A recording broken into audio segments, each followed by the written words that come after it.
Chapter 6. It happened so fast, Belle didn't even have time to blink. The beast's foot came down on the cake of soap. He skidded backward, arms windmilling. His other foot hit a bucket full of dirty water and launched it into the air. He fell against the bookcase. Wood splintered. The shelf broke. Books rained down. The mop snapped, and the bucket landed upside down, on his head. There were a few seconds of shocked silence. Then Belle threw her own mop down. "Are you all right?" she cried. The beast sat up, looking this way and that, the bucket still on his head. Belle ran to him, knelt down, and pulled it off. He blinked up at her, back-drilled, shame-faced, and furious. Filthy water dripped from his fur. Without thinking, he shook himself vigorously. Belle, still on her knees, was so close to him that she got dosed. "Oh," she cried, "yuck." The other got wet, too. Cosworth sputtered. Plumette shook her dripping feathers. Miss Potts and Chips made faces as beads of gray water rolled down into the porcelain surfaces. And the beast growled. It was a low, frightening sound, a harbinger of yet another angry outburst. The smiling, playful master of the few moments ago was gone. In this place was an angry, embarrassed creature desperate to recover his dignity. The servant sensed the coming storm. Lumiere hurried to avert it. He cleared his throat. Water was dripping down his face. Whiffs of smoke were rising from extinguished candles. He stiffed his hands together, mustered a bright smile, and said, "You're an incredible help, master. Invaluable, but I wonder if perhaps your time might be a better spent studying the Roman Stoics, reacquainting yourself with the ancient Persian poets, brushing up on the ancient Greek philosophers." The beast's growl deepened. He opened his mouth, ready to stab a Lumiere and the others, but before he could, another sound was heard, musical and tinkling. Except for the odd honk and snort, it was Belle. She was sitting back off her heels, her hands on her heels, laughing her head off. The beast turned to her. "Stop it! Stop laughing at me!" he snapped. Belle recoiled, taken aback by his tone. "I'm not laughing at you," she retorted. "No?" said the beast acidly. "Well, you certainly are laughing with me." Belle shook her head. "You're right, I'm not. I'd like to laugh with you, but it's impossible unless you laugh," she said, a hint of irritation in her own voice now. "This is not funny, Belle." "Yes, it is. No one was hurt.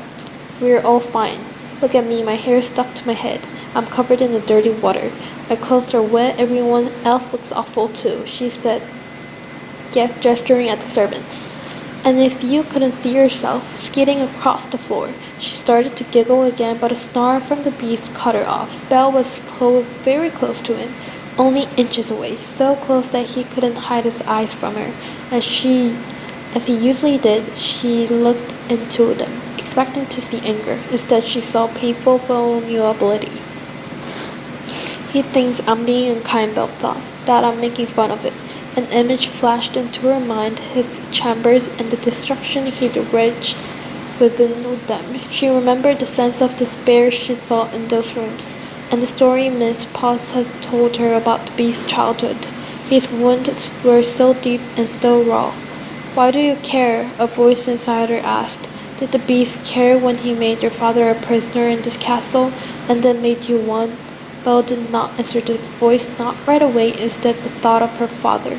When she was little, they had gone walking into the woods. They'd come across the vixen. Her leg got caught in a cruel steel trap. Belle's father had set up trying to free her, but the poor fox, met with pain and fear, had lunged at him. Over and over again, he tried to help the suffering animal, and over again, she'd attacked him. "Papa, stop!" Belle had finally cried, scared of him.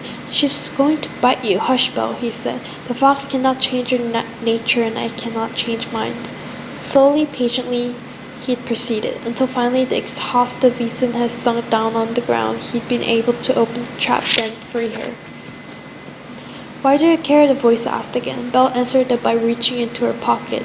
She stuffed a rag into it earlier, and she had gathered cleaning supplies. It was still dry. The wetness from her clothing had not yet speeded up thought of it. She pulled it out now and started to rub at the beast's wet face.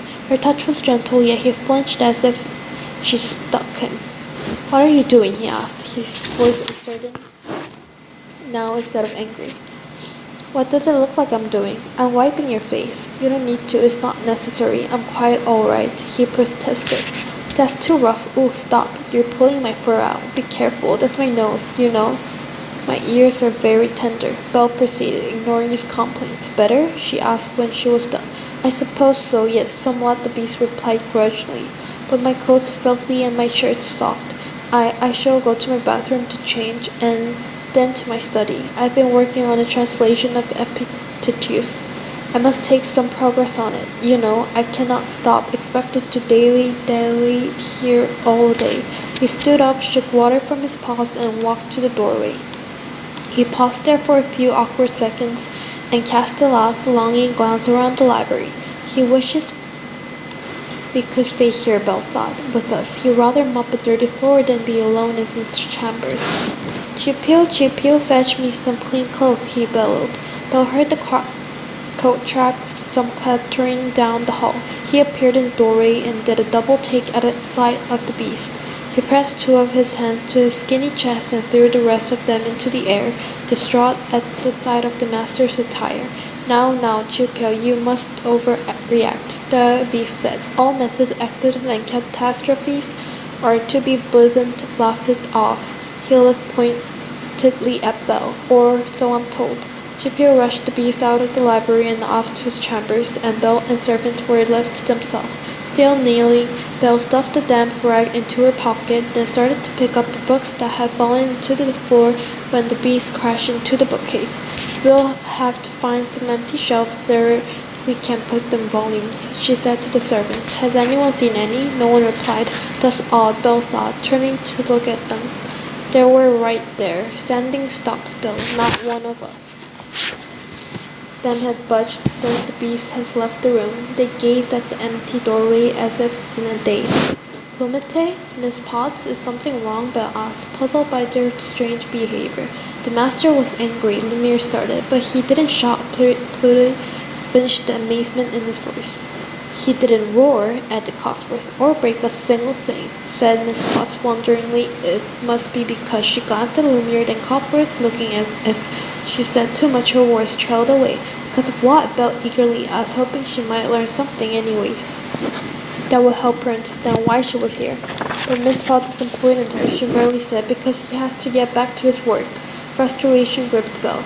She wanted to press her for more information, but she knew it would get nowhere. Miss Potts were already back at the windows, steaming them clean.